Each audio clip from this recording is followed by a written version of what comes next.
Hey everyone, so today we're going to make a brand new cutting stand.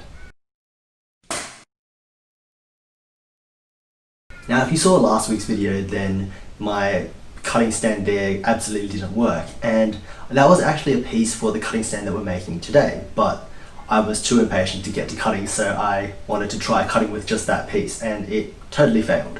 So today we're going to make a working cutting stand in full, and I'll take you through the process.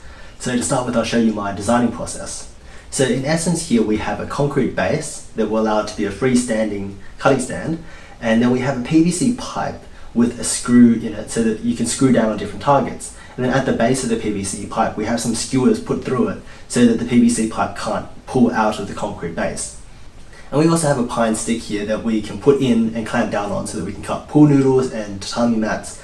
And if I want to do bamboo cutting, then I can just remove that and put the bamboo straight into that and clamp down on it.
So there you have it, one cutting stand done, and it looks slightly different from the original picture because I added a hole in the concrete, and that's there so that if the PVC piping doesn't work very well, then I can just take my wooden dowel and I can put it in that hole and I can still cut using that. So it's a bit of a fail-safe measure so that all of this hard work won't be wasted if there's a problem with the PVC piping.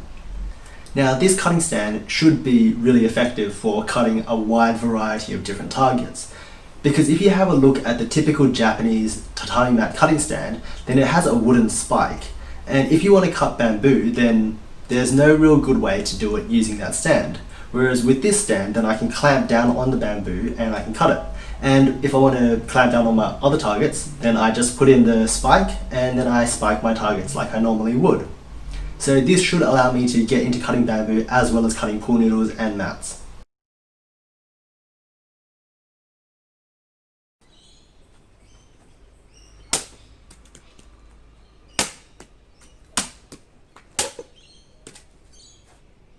So the clamping screw screws into a hex bolt, and the hex bolt was epoxied on, but the forces of the screwing motion actually pushed the epoxy out.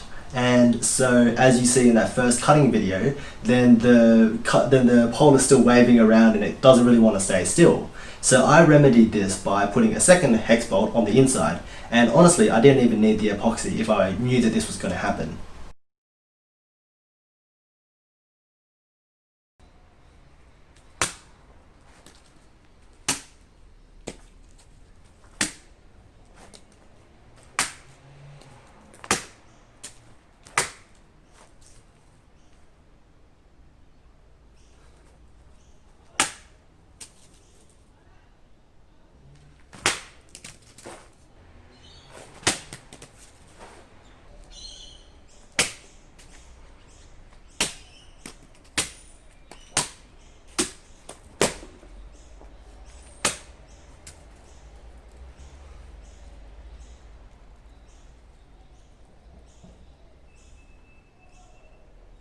So as you can see, it's a pretty good cutting stand. I quite like it, and it works for all the needs that I have. And if you want to try and make it at home, then it's really quick and easy. It took me about a day and a half worth of work, and if we go through how much it cost, then the concrete cost me $6, the PVC pipe cost me $4, the wooden dowel cost me $4, the hex bolts and the screws cost me $3, and the epoxy cost me $6. So all up, that's about $24, I think that was, and that's in AUD. So I'll put up a US dollar conversion down here. And if you have a look at these sorts of stands online, then they're quite a lot more expensive. So, and the other thing is, I only used about half of the materials that I bought. So for 24 AUD, you could actually make 2 stands. So if you need a cutting stand, I highly recommend that you try making it yourself. You can save yourself quite a lot of money, and it works really well. I quite like this stand. So go try it yourself if you need one, and if not, continue training, and I'll see you next time.